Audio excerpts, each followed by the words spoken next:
Tokoh penting dalam sejarah Kabupaten Purbalingga yang bernama Adipati Wirasaba. Halo, Assalamualaikum, sedulur pesona alam Purbalingga, Priwerika, kabare pada sehat bo.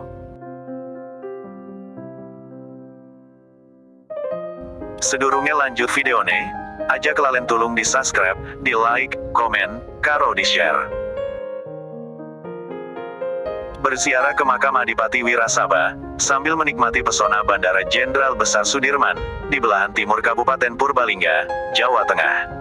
Makam Adipati Wirasaba berada persis di sebelah Bandara Jenderal Besar Sudirman. Tepatnya di Desa Wirasaba, Kecamatan Bukateja, Kabupaten Purbalingga. Adipati Wirasaba I adalah salah satu tokoh penting dalam sejarah berdirinya Kabupaten Purbalingga, Banyumas dan sekitarnya. Beliau adalah penguasa Kadipaten Wirasaba yang bertahta dari tahun 1454 hingga 1468. Beliau adalah Raden Paguwon atau Sayyid Abu Ismanapi yang bergelar Kiai Raden Adipati Wirohudoyo atau Adipati Wirasaba I. Konon beliau adalah putra dari Sayyid Ismanapi Atas bin Jamnga yang merupakan keturunan dari Syekh Maulana Jumadil Kubro. Tidak banyak informasi yang didapat dari sejarah hidup Adipati Wirasaba I. Sedikit sejarah tentang Adipati Wirasaba I ketika beliau telah lanjut usia. Pucuk pimpinan Kadipaten Wirasaba dilanjutkan oleh anak angkat beliau yang bernama Raden Jaka Katuhu, yang bergelar Adipati Wirasaba II atau Wirahutama I. Raden Jaka Katuhu atau Wirasaba II bukanlah keturunan dari Adipati Wirasaba I, karena diceritakan bahwa Adipati Wirasaba I tidak mempunyai keturunan. Raden Jaka Katuhu sendiri adalah putra dari Haryabari bin Pandita Putra, saudara Raja Brawijaya V yang melarikan diri ke wilayah kekuasaan Prabu Niskala Wastu Kancana. Raden Haryabari bin kemudian dijodohkan dengan putri Prabu Niskala Westu yang bernama Dia Ayu Ratu Pamekas yang kebetulan adik dari Raden Banyak Catra atau Kamandaka, dari pernikahan dengan Kumudaningsih yang bertempat tinggal di Pasir Luhur. Dari hasil pernikahannya, Raden Haryabari bin dianugerahi anak yang bernama Raden Jaka Katuhu, Raden Banyak Sasra, Raden Banyak Kusuma, dan Raden Ratu Ngaisah. Pada suatu ketika, Raden Haryabari bin memerintahkan salah satu putranya, yakni Raden Jaka Katuhu, untuk mengabdikan diri kepada seseorang di bagian wilayah timur. Menuruti perintah sang ayah, Raden Jaka Katuhu akhirnya tiba di wilayah Kadipaten Wirasaba yang saat itu dipimpin oleh Raden Paguwon atau Sayyid Abu Ismanapi yang bergelar Kiai Raden Adipati Wirohudoyo atau Adipati Wirasaba I. Di wilayah Wirasaba, Raden Jaka Katuhu juga sempat bertemu dan mengabdi kepada Raden Buwaran, saudara dari Adipati Wirohudoyo. Karena sikapnya yang rajin, ulet, pandai dan mempunyai sifat yang terpuji, Raden Jaka Katuhu akhirnya diangkat menjadi anak oleh Raden Wirohudoyo atau Adipati Wirasaba I.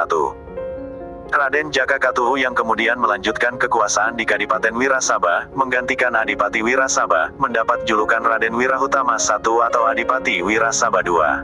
Pada masa pemerintahannya, yaitu dari tahun 1468 hingga 1478, wilayah kekuasaan Kadipaten Wirasaba mencapai lereng Gunung Sindoro dan Sumbing di bagian barat wilayah Kedu.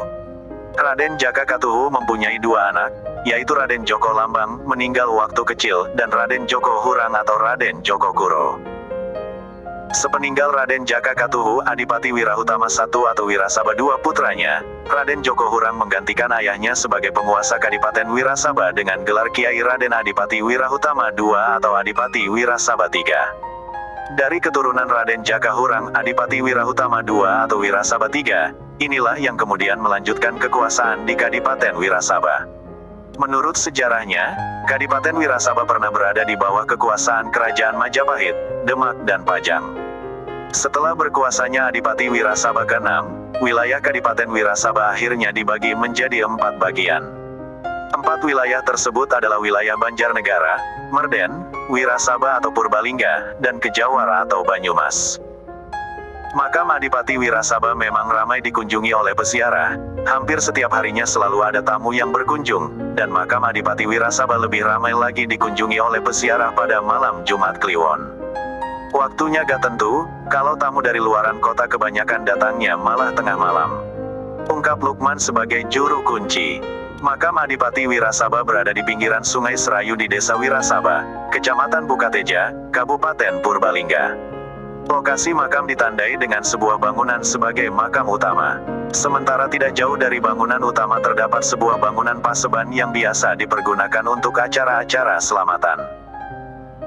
Di dalam bangunan utama terdapat 6 buah makam, yaitu makam Adipati Wirasaba I yang berada paling tengah beserta permaisuri, kemudian makam Adipati Wirasaba II, Adipati Wirasaba III, Adipati Wirasaba IV, dan makam Adipati Wirasaba V. Sekian sedikit sejarah tentang Adipati Wirasaba beserta anak keturunannya, yang kami rangkum dari beberapa sumber. Kurang dan lebihnya kami mohon maaf yang sebesar-besarnya. Wassalamualaikum lurs.